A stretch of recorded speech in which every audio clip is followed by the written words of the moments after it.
Wakil Kurikulum PKI Teknologi Budaya, dan yang sangat saya sayangi dan cintai Guru PKI Teknologi Budaya.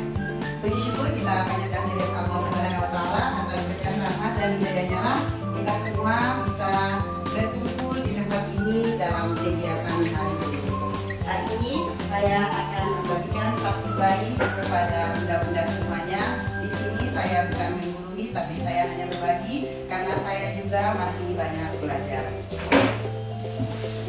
Oke, hari ini saya akan membagikan praktik baik sebagai kelengkapan tugas saya calon guru penggerak angkatan 11 modul 1.4 aksi nyata budaya positif. Sebelum kita masuk di apa itu budaya positif, sebenarnya bunda-bunda semuanya budaya positif untuk PKI Teknologi Budaya sudah terbiasa kita lakukan di setiap hari. Setiap hari kita lakukan, mulai dari dulu pertama saya di sini sampai sekarang kita sudah terbiasa melakukan budaya positif.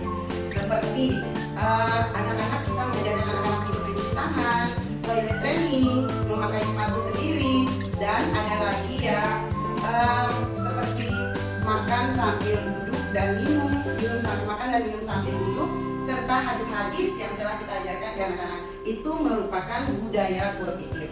Sebelum saya lanjut, saya ingin bertanya kepada bunda-bunda semuanya nih. Kira-kira menurut bunda-bunda, apa yang dimaksud dengan budaya positif kalau menurut bunda-bunda? Nah, Pak ya, bunda silakan. Kebiasaan baik. Kebiasaan baik, betul. Ada lagi? Ada lagi? Ya, itulah budaya positif itu adalah kebiasaan baik yang sudah dilakukan oleh murid.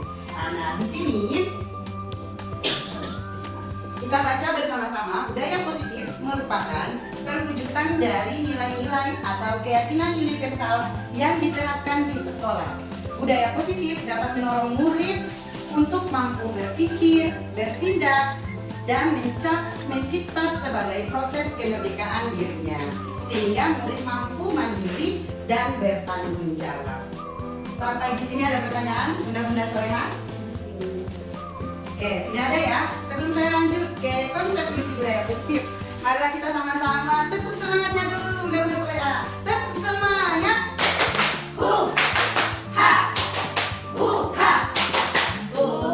ha. Nah, di sini bunda-bunda bisa melihat konsep inti budaya positif itu terdapat 8, yaitu 1. Perubahan paradigma belajar. Kedua, disiplin positif. Ketiga, nilai-nilai kebajikan. Selanjutnya, kebutuhan dasar manusia, motivasi perilaku manusia, posisi kontrol guru, keyakinan kelas, dan ketiga, restitusi. Kita masuk pada 1, yaitu perubahan paradigma belajar. Perubahan paradigma belajar ini terdapat profil pelajar Pancasila. Pembelajaran dengan paradigma baru merupakan pembelajaran yang dirancang berdasarkan prinsip pembelajaran berdiferensiasi, sehingga peserta didik belajar sesuai dengan kebutuhannya berdasarkan tahapan perkembangan sesuai dengan teori psikologi modern untuk mewujudkan profil pelajar Pancasila. Nah, bunda-bunda, selanjutnya di sini bunda-bunda kita sama-sama boleh melihat ini termasuk dalam perubahan paradigma baru. Silakan bunda-bunda saling berhadapan. Bunda-bunda berhadapan dengan bunda-bunda yang lain. Silakan bunda, salah satu dari bunda-bunda semuanya lepaskan tangannya. kepalkan tangannya. Yang satu tidak kepal, yang satu kepal. Dan yang tidak kepal itu silakan bunda-bunda mencoba untuk bunda seperti gini. Nanti Bunda Leha dan Bunda Beni membuka. Berusaha untuk membuka kepalan tangan dari teman-temannya. Buka, buka, buka, buka.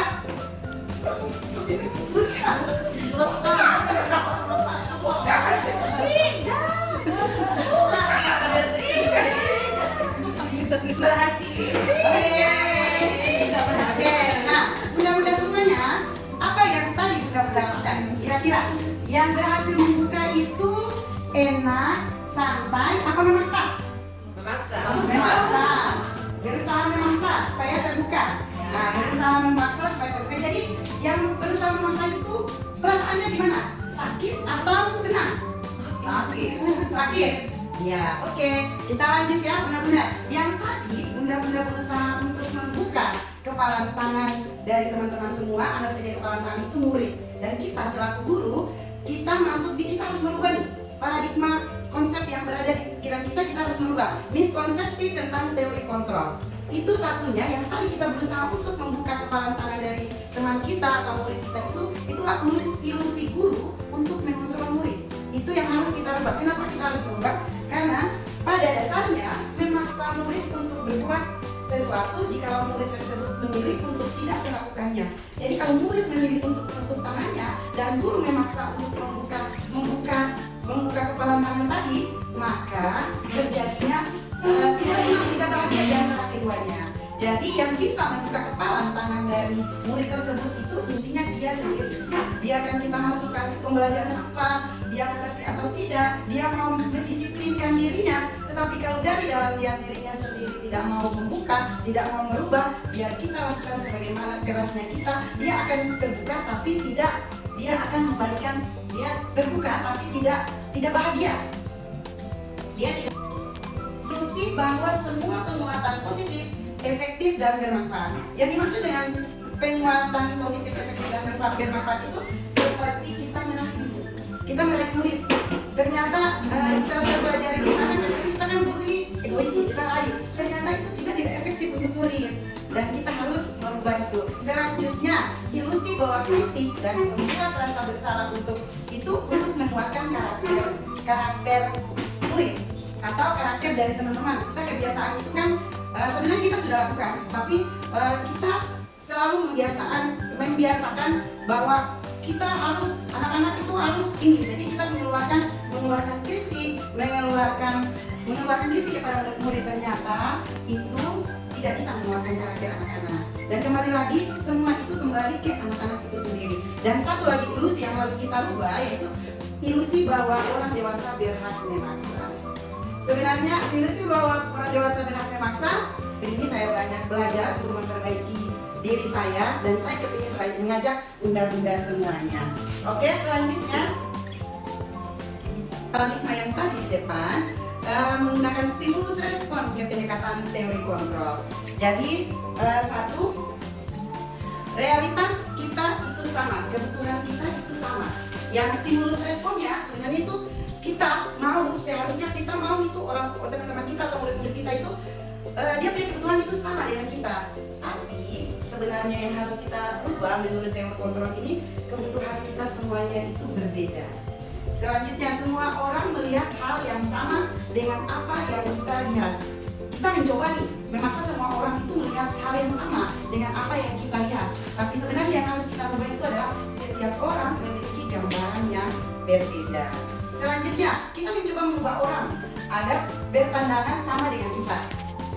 Tapi seharusnya yang kita lakukan yaitu kita berusaha memahami pandangan orang lain tentang dunia ini. Selanjutnya, perilaku buruk yang dilihat sebagai kesalahan. Biasanya kalau anak melakukan kesalahan atau teman melakukan kesalahan, kita langsung mengatakan dirinya bahwa dia itu jahat. Tapi sebenarnya itu tidak. Yang harus kita rubah, pandangan kita yang harus kita rubah. Ketika seseorang melakukan perilaku jahat, sebenarnya dia memiliki tujuan tertentu.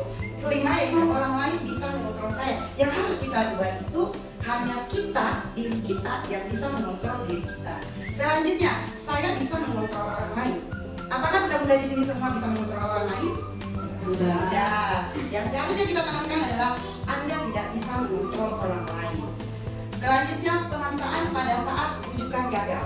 Ketika kita menunjuk anak-anak atau ketika kita kepada teman kita selalu memaksakan kehendak kita. Tapi ternyata yang harus kita lakukan di pikiran kita yaitu kolaborasi dan konsensus menciptakan pilihan kawan. Kolaborasi itu apa? Kolaborasi itu kita harus menciptakan musyawarah yang kita ambil, baru kita bisa mendapat pilihan-pilihan baru. Jadi kita tidak bisa memaksakan pada pemaksaan seperti yang membujuk ataupun itu. Selanjutnya, model berpikir kalah menang. Model berpikir kalah menang ini yang harus kita rubah. Model berpikir kalah menang ini seharusnya kita rubah karena yang harus kita percaya dan kita buat untuk kemajuan kita sekolah kita bersama yaitu kita semua ini sama dan kita mau belajar supaya apa yang kita tujukan kita semua setara. Setara itu berarti kita menang dan menang, tidak ada menang dan kalah. Yang harus kita tanamkan di diri kita masing-masing. Selanjutnya, kita masuk pada disiplin positif. Kira-kira menurut Bunda pada disiplin positif, tadi kan budaya positif di depan. Untuk menguatkan budaya positif ini, kita harus satu tadi apa? Merubah paradigma yang terkira pemikiran kita, ilusi. Selanjutnya itu disiplin positif. Kira-kira menurut Bunda disiplin positif itu apa? Menurut Bunda semuanya. Menurut Bunda apa Bunda? Datang tepat waktu. Ya, jawab apa lagi? Ada yang lain? Ada yang lain? Disiplin positif.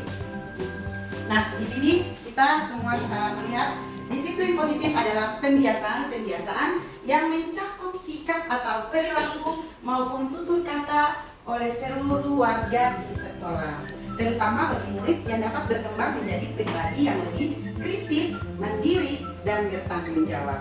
Selanjutnya, sebagai seorang pendidik, tujuan kita menciptakan peserta didik yang memiliki disiplin diri sehingga mereka berperilaku mengacu kepada nilai-nilai kebijakan universal dan memiliki motivasi dalam menuju perubahan perilaku ke arah yang lebih baik.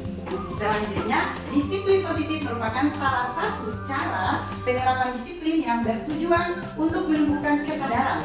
Jadi disiplin itu kita berusaha, guru maupun kita sendiri berusaha untuk diri kita sendiri, kita berusaha menerapkan disiplin ini karena dia mempunyai tujuan untuk menumbuhkan kesadaran.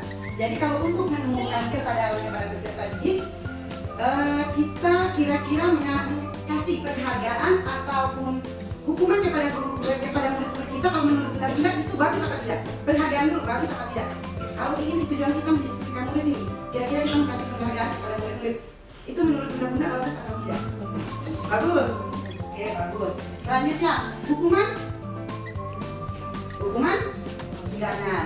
Bagus juga? Ya, bagus. Nah, di sini kita akan lihat bersama-sama apakah jawaban dari Bunda memberi penghargaan, memberi hukuman itu bagus atau tidak. Tapi sebelum saya masuk di situ, teman-teman lihat ke poin kedua.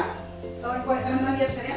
Sebagai pendidik, tujuan adalah menciptakan peserta didik yang memiliki disiplin diri sehingga mereka berlaku mengacu kepada nilai-nilai kebajikan universal.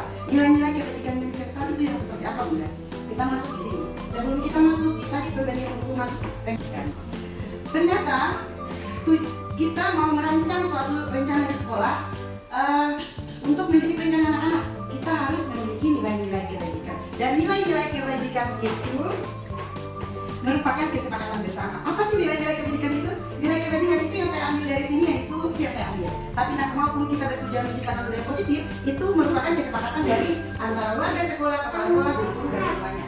Yaitu satu profil pelajar Pancasila yang ada lagunya. Masih ingat lagunya profil pelajar Pancasila, Bunda? Masih. Oke, kita bernyanyi bersama-sama. 1, 2, 3. Pelajar Pancasila beriman dan bertakwa pada Allah yang besar dan alam mulia, berkebinekaan global, gotong royong mandiri, kreatif dan bernarsistis. Oke, Bunda-bunda, itu termasuk dalam nilai kebajikan. Nah, nilai kebajikan juga itu ada berasal dari keterampilan hidup.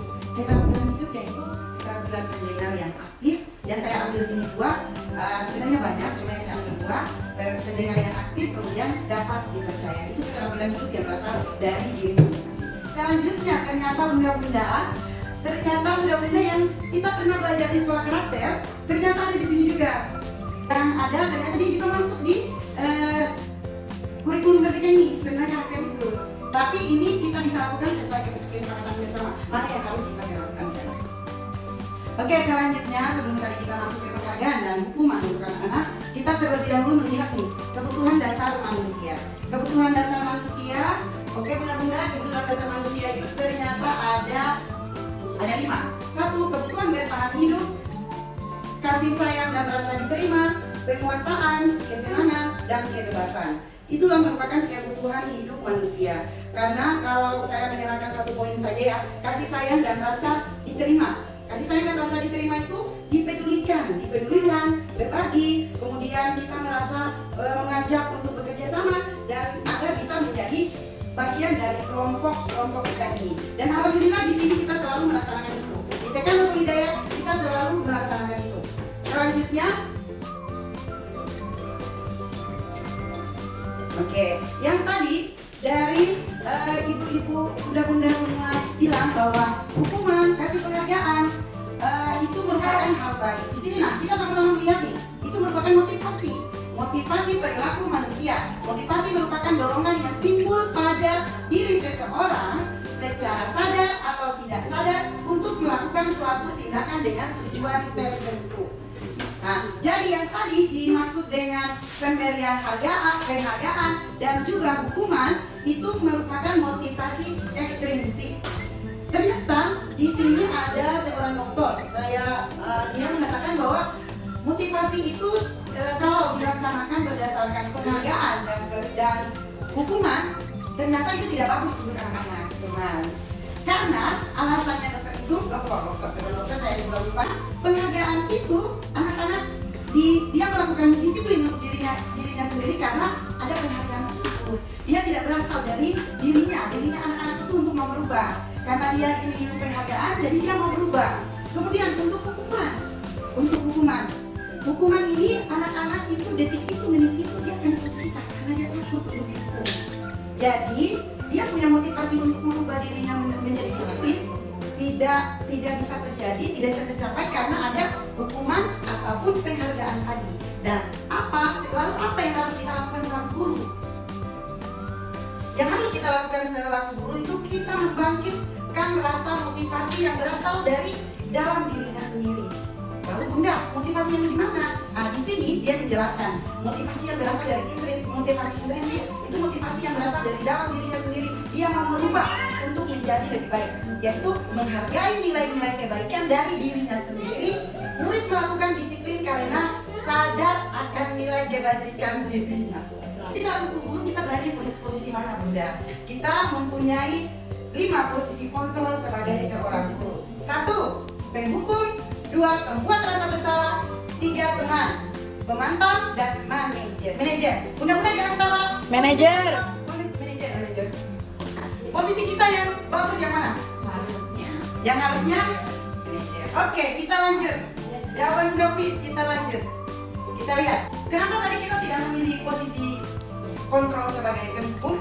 Seorang penghukum bisa menggunakan hukuman fisik maupun verbal. Akibat dari posisi sebagai penghukum akan menimbulkan dendam dari dalam murid kepada guru. Sedangkan bagi murid akan memiliki dampak negatif terhadap psikis murid tersebut.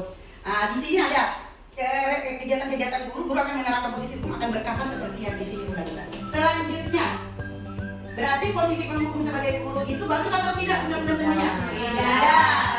Oke, selanjutnya yaitu pembuat merasa bersalah. Pada posisi ini biasanya guru akan bersuara lebih lembut, bukan kasar, tapi dia membuat rasa murid itu lembut. Dia mengajak murid-muridnya itu supaya mendengarkan dia, tapi yang dia terangkan itu dia menurunkan suaranya itu menjadi lembut. Pembuat rasa bersalah akan menggunakan keiringan yang menggunakan orang-orang lain merasa tidak nyaman, bersalah, dan rendah hati. Contoh kata-kata yang keluar dengan lembut seperti ibu sangat kecewa, atau bunda sangat kecewa dengan sikap kamu. Itu salah satu contoh. Kemudian selanjutnya, posisi kontrol guru yang selanjutnya ke nomor 3 yaitu sebagai teman. Apakah ini bagus atau tidak menurut Bunda? Sebab kita mengajak murid itu sebagai teman. Guru pada posisi ini tidak akan menyakiti murid, namun akan tetap berupaya mengontrol murid melalui persuasi. Posisi positif berupa hubungan baik yang terjalin antara guru dan murid dan murid-murid. Hal negatif dari posisi teman adalah bila suatu saat guru tersebut tidak membantu, maka murid akan kecewa dan berkata, saya pikir bapak atau ibu atau bunda itu adalah teman saya. Jadi menurut bunda posisi kontrol bersama teman bagus atau tidak? Kurang tepat. Oke, selanjutnya yaitu sebagai pemantau. Pemantau posisi kontrol ini cuma memantau, dan berarti kita cuma mengawasi teman. Kita cuma mengawasi pada saat kita melakukan pengawasan, kita bertanggung jawab atas perilaku orang-orang yang kita awasi. Posisi pemantau berdasarkan pada peraturan-peraturan yang konsekuensi. Posisi pemantau sendiri berasal dari stimulus respon yang menunjukkan tanggung jawab guru dalam mengontrol murid. Menurut bunda-bunda posisi pemantau sebagai seorang guru bagus atau tidak? Kurang bagus. Kita lanjut. Yang terakhir yaitu posisi sebagai manajer. Posisi manajer adalah posisi di mana guru berbuat sesuatu bersama dengan murid, mempersilahkan murid mempertanggungjawabkan perilakunya, mendukung murid agar dapat menemukan solusi atas permasalahan dirinya sendiri. Kalau dari posisi kontrol tersebut, bunda-bunda yang menurut bunda, posisi kontrol mana yang harus kita terapkan ke arah manajer? Insya Allah saya yakin kita sebenarnya semua di sini sudah berusaha untuk menjadi manajer, dan kita tetap akan berusaha yang bunda-bunda selera semuanya. Oke, sekarang bunda-bunda boleh baca. Saya kecewa sekali dengan kamu. Dengan apa yang kamu lakukan? Kira-kira ini termasuk posisi kontrol yang mana? Membuat merasa bersalah? Membuat merasa bersalah. Kita lihat. Masya Allah, ternyata sudah ada yang masuk. Selanjutnya, ayo lakukan demi ibu ya. Ini posisi kontrol yang mana? Teman. Oke, selanjutnya, Masya Allah, mudah-mudahan hebat. Tuh, jawabannya adalah teman. Selanjutnya, kamu ini tidak pernah melakukannya. Kamu ini tidak pernah melakukannya. Mantap. Penghukum. Kita lihat jawabannya. Penghukum. Kita lihat jawabannya. Ding. Oke. Bunda Siva ternyata Masya Allah. Oke, selanjutnya, apa rencanamu menyelesaikan masalah ini? Oke, sudah bisa ditebak. Ini adalah posisi kontrol kita yang menjadi pembelajaran kita. Kita berusaha menjadi manajer. Mudah-mudahan kita semua di sini belajar untuk menjadi seorang manajer. Satu lagi, kita tidak pernah mendapatkan nilai jika tidak mengerjakan tugas. Kamu tidak pernah mendapatkan nilai. Itu posisi kontrol yang mana?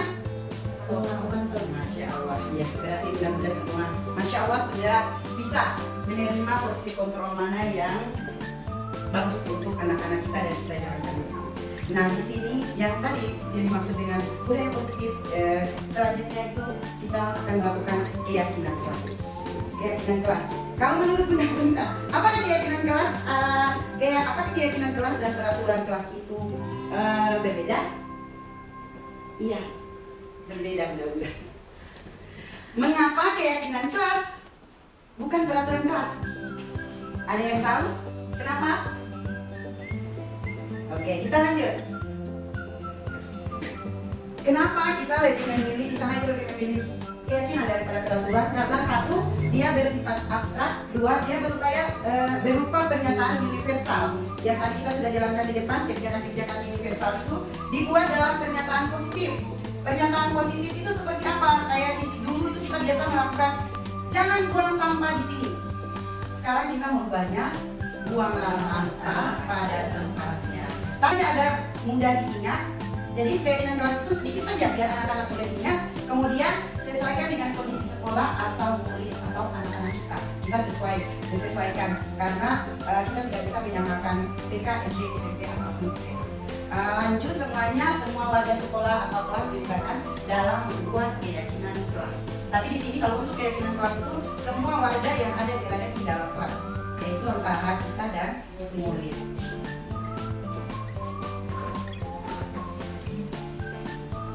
langkah pembuatan keyakinan kelas. Nah, di sini kita mau membuat keyakinan kelas benar-benar. Tujuan kita dari gradasi itu adalah yang ini. Sebelum tadi kita bicara banyak tentang yang di depan, ini dari satu keyakinan kelas. Memunculkan peraturan kelas. Jadi seperti apa Bunda tahapan-tahapannya? Peraturan kelas. Dulu kita peraturan kelas seperti yang tadi saya sudah sebutkan. Salah satunya buanglah sampah pada tempatnya. Yang harus kita mengubah peraturan menjadi kalimat positif adalah buanglah ya tadi tidak boleh buang sampah di sini. Kita harus ubah menjadi buanglah sampah pada tempatnya. Kemudian kita harus menyajikan keyakinan kelas dengan nilai-nilai kebajikan. Jadi kalau buanglah sampah pada tempatnya, nilai kita harus menyatukan dengan keyakinan nilai-nilai kebajikan yang tadi pertama di depan. Jadi buanglah sampah pada tempatnya kita harus dikecilkan lagi menjadi apa? Tujuan dari buang sampah pada tempatnya yaitu menjaga menjaga kebersihan. Dari gambaran perilaku menjaga keyakinan kelas. Jadi harus menjadi gambaran perilaku yang tadi. Menentukan peran warga sekolah. Selanjutnya meninjau ulang refleksi keyakinan kelas. Kalau kita sudah melaksanakan yang tadi terakhirnya katanya menjadi dari tidak boleh membuat sampah sembarangan, menjadi kata yang tadi terakhir apa? Menjaga kebersihan kelas. Jadi dari kata yang itu kita meninjau nanti. Setelah kita membuat, kemudian kita meninjau, kita merefleksi apakah poin ini anak-anak merasakan atau tidak, dan apakah bagus untuk anak-anak. Dan keyakinan kelas itu terjadi karena adanya kesepakatan anak-anak itu memilih. Anak-anak memilih apa yang harus dia laksanakan. Kemudian yaitu segitiga restitusi. Segitiga restitusi itu adalah proses dialog yang dilakukan antara guru atau orang tua untuk menghasilkan murid yang mandiri dan bertanggung jawab dan berkarakter. Mereka menjadi lebih baik, lebih kuat saat kembali ke kelompoknya. Nah, segitiga restitusi itu mempunyai tahapan-tahapan, yaitu satu, menstabilkan identitas. Menstabilkan identitas ketika anak-anak itu berbuat salah, kita harus menstabilkan tindakan yang harus kita ambil itu adalah menstabilkan identitas anak itu. Seperti apa menstabilkan identitas anak itu? Yaitu satu, kita mengajak anak berbicara, baru kita menerangkan berbuat salah itu tidak apa-apa. Kemudian, tapi tidak boleh sampai di situ bunda-bunda, karena takut apa yang diterima oleh anak-anak itu jadinya salah. Kita lanjutkan lagi, tidak ada manusia yang sempurna. Saya juga, ibu, bunda juga pernah melakukan kesalahan seperti itu. Kemudian kita membuat anak-anak itu, membawa anak-anak itu, kenapa kamu sampai melakukan kesalahan itu, seperti dia memukul ataupun apa? Kita bertanya dulu kepada dia, kenapa kamu melakukan kesalahan seperti itu? Nanti dia dengan sendirinya dia akan terbuka. Marilah kita sama-sama mencari solusi atas apa yang tadi Ananda lakukan. Kamu berhak begitu. Setelah dia melakukan, dia menerangkan, bunda tadi karena saya diganggu sama dia begini, dia diganggu atau dia diambil mainan, jadi saya itu pukul balik. Anaknya menjelaskan seperti itu, baru kita membuat dia, iya betul, kamu berhak merasa seperti itu. Tapi kita mengajak dia lagi, apakah sudah menjadi teman yang baik buat dirimu sendiri kalau kamu melakukan seperti itu? Setelah kita melakukan stabilitas, itu menstabilkan identitas, kita tidak sampai di situ. Kita kemudian melakukan validasi tindakan yang salah. Tadi dia sudah mengakui nih bahwa dia pukul. Dia sudah mengakui bahwa dia pukul dan dia sudah mencantumkan alasannya dia kenapa sampai saya memukul teman. Nah, kita selanjutnya itu tindakan yang kita ambil yaitu validasi tindakan yang salah. Berdasarkan prinsip setiap perilaku yang berupaya memenuhi kebutuhan sesuatu kebutuhan tertentu. Bukan berarti menguatkan bahwa tindakan anak itu salah, lalu dia pantas melakukannya. Namun di sini lebih menguatkan pemahaman. Kita selaku guru menguatkan pemahaman kita akan alasan dari murid tersebut melakukan tindakan yang tadi. Itu tujuan dari validasi tindakan yang salah. Selanjutnya setelah itu apa? Kita menanyakan tentang keyakinan kelas yang kita sudah buat bersama. Kita menanyakan tentang keyakinan kelas yang sudah itu mengingat. Oh ternyata ada peraturan keyakinan kelas seperti ini, supaya dia mengingat. walaupun mainanku diambil, walaupun saya diganggu teman, tetapi kita tidak bisa melakukan tindakan untuk memukul teman yang tadi. Oke bunda-bunda, sampai di sini ada pertanyaan? Ada pertanyaan? Oh siap. Kira-kira pertanyaan gini aja, gampang cuma satu. Apa pengaruhnya budaya positif untuk perkembangan karakter atlet kita di sekolah atau di luar? Oke. Oh iya. Oke, alhamdulillah. Apa pengaruhnya bunda-bunda yang tadi seperti saya sudah sebelum saya masuk di budaya positif, saya sudah mengingat mereview ulang kepada bunda-bunda semuanya. Sebenarnya budaya positif ini kita sudah lakukan di TKI Teknologi Budaya. Pengaruhnya sangat banyak. Budaya positif, mandiri. Anak bisa mandiri, bisa menjaga kebersihan, bisa itu lagi yang tadi makan dan minum sambil duduk. Tidak boleh makan dan minum sambil berdiri. Sebenarnya budaya positif yang tadi saya temukan pertama di sekolah TKI Teknologi kita sudah melaksanakannya. Nah, gimana? Oke, benar-benar ada pertanyaan lagi? Ada pertanyaan lagi? Oke, sebelum saya lanjut bunda-bunda, bunda semuanya kita berdiri untuk bikin dulu peregangan dari bunda-bunda semuanya. Oke.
Demikianlah tadi apa yang sudah saya sampaikan tentang budaya positif.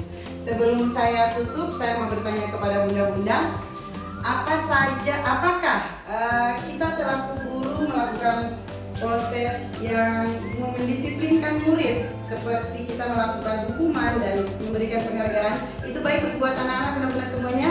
Tidak baik, tidak baik. Jadi apa yang harus kita lakukan kepada murid?